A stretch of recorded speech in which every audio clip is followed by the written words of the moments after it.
আজ পাঁচমেশালি গল্প চ্যানেলে শোনাতে এসেছি একটি গা ছমছমে ভয়ের গল্প, ডাক বাংলো। লেখক শ্রী হেমেন্দ্র কুমার রায়। গল্প পাঠে ডক্টর অর্চ সেনগুপ্ত। তাহলে চলুন সকলে মিলে ভয় পেতে পেতে শুনি আজকের এই গল্পটি, ডাক বাংলো। পশ্চিমের ছোট শহর বিশুদ্ধ জলবায়ুর জন্য বিখ্যাত। কিছুদিন এখানেই ডেরা পেতেছি। শহরের চারিপাশে নদী, পাহাড়, প্রান্তর ও অরণ্য প্রভৃতি কিছুরই অভাব নেই। একদিকে শহরের সুখ সুবিধা, আর একদিকে প্রাকৃতিক সৌন্দর্য, কাজেই জায়গাটি হয়ে উঠেছিল লোভনীয়। পশ্চিম দিকে প্রান্তর, তার ওপর দিয়ে মাইলখানেক গেলেই পাওয়া যায় দূর বিস্তারী অরণ্য। এরোর মুখে শোনা গেল বনের ভিতরে মাইল দুই অগ্রসর হলেই একটি বড় জলাশয়ের ধারে গিয়ে পড়া যায়। সেখানে নাকি জলক্রীড়া করতে আসে বালি হাঁস ও আরও কোনো কোনো জাতের রসনারোচক পাখি। বালি হাঁসের মাংসে ভেন্ডালু বানালে বড়ই সুস্বাদু হয়। একে শীতকাল, তাই বনে আছে গাছের ছায়া, সুতরাং রোদের তাপে বিশেষ কষ্ট হবে না বুঝে একদিন দুপুরবেলাতেই পাখি মারা বন্দুক নিয়ে বেরিয়ে পড়লুম। এখানকার বাসিন্দাদের মাইল সম্বন্ধে ধারণা হচ্ছে বিদেশিদের পক্ষে বিপজ্জনক। জলাশয়ের দূরত্ব শুনেছিলুম মাত্র 2 মাইল, কিন্তু অন্তত 6 মাইল পথ পার হয়ে তবেই জলাশয়ের নাগাল পাওয়া গেল। কেবল জলাশয় নয়, প্রথম দৃষ্টিতেই এক ঝাঁক বুনো হাঁসও দেখতে পেলুম এবং তাক করে বন্দুকও ছুড়লুম। কিন্তু তারা অনায়াসেই ছড়া বৃষ্টিকে এড়িয়ে আকাশে বন্দুকের সীমানার বাইরে গিয়ে চক্র দিয়ে উঠতে লাগলো। আমি বোকার মতো ফ্যাল ফ্যাল করে তাকিয়ে রইলুম। হাঁসের একটা পালকও সংগ্রহ করতে পারলুম না। আমি নাছরবান্দা শিকারী, রাত্রে ভেন্ডালু খাওয়ার জন্য বদ্ধপরিকর। সুতরাং বহুক্ষণ ধরে চলল বুনো হাঁসের পিছনে ছোটাছুটি। কিন্তু হতম্মি, আজ ঘুম থেকে উঠে অজান্তে নিশ্চয়ই কারোর অপয়া মুখ দেখে ফেলেছি। শেষ পর্যন্ত একটা হাঁসও আমার ভেন্ডালুর উপকরণে পরিণত হতে রাজি হলো না। বৈকাল প্রায়, সূর্য হেলেছে পশ্চিমে। অরণ্যে বেলা শেষের অন্ধকার নামে তাড়াতাড়ি। এই বেলা বাড়িমুখো না হলে সমূহ বিপদের সম্ভাবনা। চটপট পা চালিয়ে দিলুম, কিন্তু আধ ঘন্টা ঘোরাঘুরির পরেই আবিষ্কার করলুম একটি প্রাঞ্জল করা প্রাঞ্জল সত্য। আমি পথ হারিয়েছি।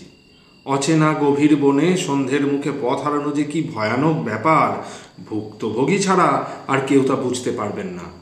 অন্ধকার হওয়ার আগেই এক জায়গায় একজোড়া ভাল্লুকের দেখা পেয়ে আসন্ন বিপদের গুরুত্বটা আরও ভালো করে হৃদয়ঙ্গম করতে পারলুম। ভাল্লুকের উপরওয়ালা হতে পারে বনে এমন বদমেজাজি জানোয়ারে যে আছে, সে বিষয়েও সন্দেহ নেই। আমার সম্বল তো একটা পাখি মারা বন্দুক মাত্র। ব্যস্ত হয়ে বহুক্ষণ ধরে দিকে দিকে ছুটোছুটি করবার পর অবশেষে মনে পড়ল, আমি এসেছি যখন পূর্ব দিক থেকে, তখন পূর্ব দিক ছাড়া আর কোনো দিকেই আমার যাওয়া উচিত নয়। পূর্ব দিকে মাইলখানেক পদচালনা করবার পরে শহরের সন্ধান পেলুম না বটে, কিন্তু একটা রাস্তায় গিয়ে দাঁড়ালুম। সেখানে ধুলোর ওপর গাড়ির চাকার দাগ দেখে বোঝা গেল এ পথে যখন যানবাহনের চলাচল আছে তখন লোকালয় পাওয়া যেতে পারে অনতি দূরেই। আরও খানিক এগুবার পরেই পথের ধারে চোখে পড়ল একখানা ছোট একতলা বাড়ি। বাড়ির গড়ন দেখেই বুঝতে দেরি লাগলো না যে সেখানা হচ্ছে ডাক বাংলো। বন্য নির্জনতার মধ্যে অনন্ত মাথা গোঁজবার একটা আস্তানা পেয়ে আশ্বস্তির নিঃশ্বাস ফেলে বাঁচলুম। পশ্চিমের আকাশে রক্তগঙ্গা বইয়ে সূর্য তখন পাটে বসেছে, পাখিরা ঝাঁকে ঝাঁকে বাসামুখো হয়েছে। এরই মধ্যে দূরে দেখা যাচ্ছে কুয়াশার পাতলা পর্দা। বনের নিচের দিকটা ক্রমেই ছায়ায় অস্পষ্ট হয়ে উঠেছে। কোথাও জনমানবের সাড়া নেই বটে, কিন্তু সন্ধ্যের অন্ধকার জমজমাট হবার আগেই ডাক বাংলোর কাছে এসে নিজেকে ভাগ্যবান বলে মনে হলো। তখন অবসন্ন পা আর চলতে চাইছিল না।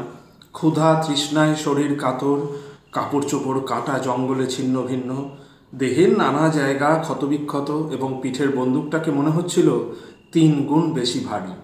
আপাতত বাংলোয় আশ্রয় নেওয়া ছাড়া উপায় নেই। পায়ে পায়ে বাংলোর দিকে এগুতে এগুতে দেখলুম বারান্দার রেলিং ধরে স্থিরভাবে দাঁড়িয়ে আছে খানসামা রুদ্দি পড়া একটি মূর্তি। নিশ্চয়ই বাংলোর জিম্মাদার। আরও কাছে এসে মূর্তিটাকে ভালো করে দেখবার সুযোগ পেলুম। লোকটা তাল বুড়ো, বয়স ঠিক মতো ধরবার উপায় নেই, ৮০ও হতে পারে, ৯০ হওয়াও অসম্ভব নয়। মুখের চামড়ায় ভাঁজের পর ভাঁজ, গলার কাছে মাংস ঝলঝল করছে এবং গায়ের ত্বকও চুপসে কুঁকড়ে গিয়েছে। দেহখানা ছিল পরানো ধনুকের মতো বাঁকা, হেঁট হয়ে নিজের মনেই সে যেন বিড়বিড় করে বকছিল। আমি কাছে গিয়ে দাঁড়িয়ে শুধালুম, ওহে বাবু, তুমি কি এখানকারই খানসামা? সে কোনো জবাব দিলে না। ২ হাতে বারান্দায় ভর দিয়ে নিজের বাঁকা দেহখানা সোজা করে তুলে আমার মুখের ওপর দৃষ্টিপাত করলে। আমি চমকে উঠলুম। কোনো থুরথুরো বুড়োর চোখেই আমি এমন তেজি ও তীব্র দৃষ্টি দেখিনি। বললুম, আজ আমি এই বাংলোতেই থাকবো, তুমি সব ব্যবস্থা করে দাও। তবু সে জবাব দিলে না। তার হাতে একগাছা লাঠি ছিল, শুধু সেই লাঠিটা মাটির ওপরে সশব্দে ঠকঠকিয়ে সে ঠুকঠুক করে বাংলোর ভিতরে চলে গেল। আমিও তার পিছু পিছু। তারপর সে ঠকাং করে একটা ঘরের শিকল খুলে দিয়ে বিনা বাক্য ব্যয়ে সরে পড়ল চোখের আড়ালে। ভাবলুম, লোকটা বোবা নাকি? আর একটা ব্যাপারও লক্ষ্য করলুম, লোকটার জামা কাপড় ভিজে সপ করছে। এখানকার এই পাহাড়ে শীতের শেষ বেলায় পুরো স্নান করেছে, কিন্তু উর্দি পরে কেউ কি স্নান করে? তবে কি দৈবগতিকে বুড়ির উর্দো ভিজে গিয়েছে? সেই জন্যেই দারুণ শীতে সে কথা কইতে পারছিল না, কিন্তু তার হাবে ভাবে শীত কাতরতার কোনো লক্ষণই তো দেখলুম না। আশ্চর্য! একটা ঘরের ভিতরে গিয়ে দাঁড়ালুম। সে ঘর ব্যবহারের অযোগ্য, অন্তত মাসাধিককালের সঞ্চিত ধুলো ঘরের আসবাবপত্রের মেঝের ওপরে পুরু হয়ে জমে আছে। জানি এইসব বন্য ডাকবাংলোয় অতিথিদের জনতা ভেঙে পড়ে না, কিন্তু সরকার মাহিনা দিয়ে খানসামা পুষেছেন কেন? ক্রুদ্ধ স্বরে ডাকলুম, খানসামা, খানসামা। ৫-৭ বার ডাকাডাকির পরেও কোনো জবাব পাওয়া গেল না। আমার সব বন্দোবস্ত করবার জন্য বুড়ো নিশ্চয়ই বাইরে বেরিয়ে পড়েছে, কিন্তু মনে হলো কোথাও কে যেন মাটির ওপর লাঠি ঠকঠকিয়ে বেরিয়ে বেড়াচ্ছে। হয়তো বাংলোর ভেতরে আর কোনো ষষ্ঠীধারী লোক আছে, কিংবা খানসামাটাই হয়তো কেবল বোবা নয়, কানেও শোনে না। নাচার ভাবে পশ্চিম দিকের জানালাটা খুলে দিল। আলোক সম্রাট সূর্যদেব অবসর গ্রহণ করেছেন বটে, কিন্তু বনবাসী জীবদের কাছে জ্যোৎস্নার আশীর্বাদ বর্ষণ করবার জন্য প্রতিপদের চাঁদ আর একটু পরেই আত্মপ্রকাশ করবেন। দিনের পাখিরা বাসায় ফিরে গিয়েছে। ছায়ামলিন আকাশের গায়ে একে একে দেখা দিতে শুরু করেছে পেঁচা ও বাদুড়। খানিক তফাতে আবছায়ার ভিতর দিয়ে জঙ্গলের আরও ঘন অন্ধকারের মধ্যে গা ঢাকা দিল বোধহয় একদল হায়না। বনস্পতিদের আর্তনাদের মতো মর্মর ধ্বনি ছাড়া কোথাও আর কোনো শব্দ নেই। এ যেন অমানুষের দেশ। বাংলোর হাতার ভিতরেই রয়েছে একটা ইঁদারা। জলাভাবে গলা তখন শুকিয়ে কাঠ হয়েছিল। ইঁদারা দেখেই তৃষ্ণা যেন দ্বিগুণ হয়ে উঠল। অনুপস্থিত খানসামার মুখাপেক্ষা না করে নিজেই ঘর থেকে বেরিয়ে সাগ্রহে ছুটে গেলুম ইঁদারার কাছে। ইঁদারার পাশেই ছিল দড়ি বাঁধা বালতি। বালতিটা তুলে নিয়ে ইঁদারার গহ্বরে দৃষ্টিপাত করল এবং সঙ্গে সঙ্গে দারুণ আতঙ্কে বিদ্যুৎস্তম্ভিতের মতো দাঁড়িয়ে পড়ল। কোথাও কেউ নেই, নিজের দেহের কোনো জায়গাতেও কারোর স্পর্শ অনুভব করলুম না, কিন্তু চুম্বক যেমন অদৃশ্য আকর্ষণে লোহাকে টেনে নেয়, ঠিক সেইভাবেই কোনো অদৃশ্য শক্তি যেন আমাকে হঠাৎ ইঁদারার ভিতরে সজোরে টেনে নেওয়ার চেষ্টা করলো। হতভম্বের মতো চারদিকে ফিরে ফিরে তাকাতে লাগলো। না, সামনে পিছনে বাঁয়ে ডাইনে কেউ তো কোথাও নেই। তবে কি আমার মনের ভ্রম? আবার ইঁদারার ভিতরে উকি মারলুম এবং আবার সেই অসম্ভব ভয়াবহ আকর্ষণ। এবারে রীতিমতো জোর করে সেই অদৃশ্য শক্তির আকর্ষণ থেকে নিজেকে ছিনিয়ে নিতে হলো। তারপর রোদে রোদে ঘুরে ঘুরে আমার মাথা কি বিগড়ে গেছে? আমি কি পাগল হয়ে যাচ্ছি? আর ইঁদারার কাছে দাঁড়াবার ভরসা হলো না। তৃষ্ণার কথা ভুলে দ্রুত পদে সোজা বাংলোর ভিতরে ফিরে এলুম। মনের ভুলে কে পাতাল প্রবেশ করতে চায়? বাইরেটা ঝাপসা হয়ে গেছে, ঘরের ভিতরেও ঘন হয়ে উঠছে অন্ধকার। কি মুশকিল, এখনো তো বুড়োর দেখা নেই, আর যে আলো না জ্বালালে চলে না। আচমকা বাইরে থেকে একটা কুকুর তারস্বরে চিৎকার করে উঠল। সে যে কি মর্মন্তুদ অথচ বিভৎস চিৎকার, তা ভাষায় বোঝানো যাবে না। জানলার কাছে গিয়ে দেখি ইঁদারার উঁচু পাড়ের ওপরে একটা কুকুরের অস্পষ্ট মূর্তি। আকাশের দিকে মুখ তুলে সে এমন একটানা আর্তনাদ করছিল যে কেঁপে কেঁপে উঠছিল যেন চারদিক।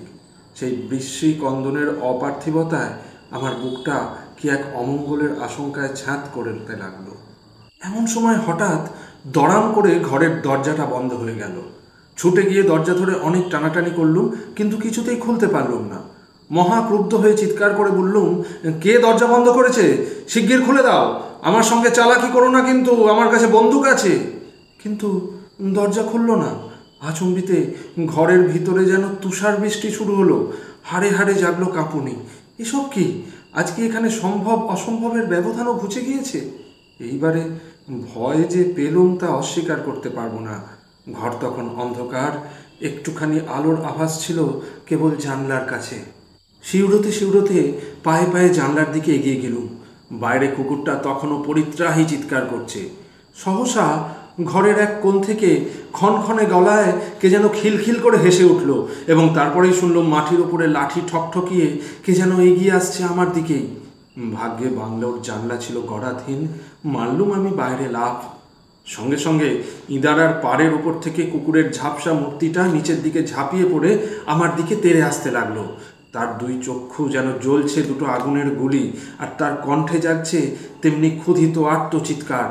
দিক বিদিক জ্ঞান হারিয়ে বনপথের উপর দিয়ে আমি প্রাণপণে ছুটতে লাগলাম। পরে শহরের এক পশ্চিমা বিশেষজ্ঞের মুখে শোনা গেল, মাস কয়েক আগে ওই ডাকবাংলোর খানসামা দৈব দুর্বিপাকে ইঁদারার জলে পড়ে যায়, এবং সঙ্গে সঙ্গে তার প্রভুভক্ত কুকুরটাও জলে ঝাঁপ দেয়। তাদের কেউই বাঁচেনি। সেই থেকেই ওই ডাকবাংলোর বদনাম হয়েছে। ওখানে ভয়ে আর কেউ বাস করে না।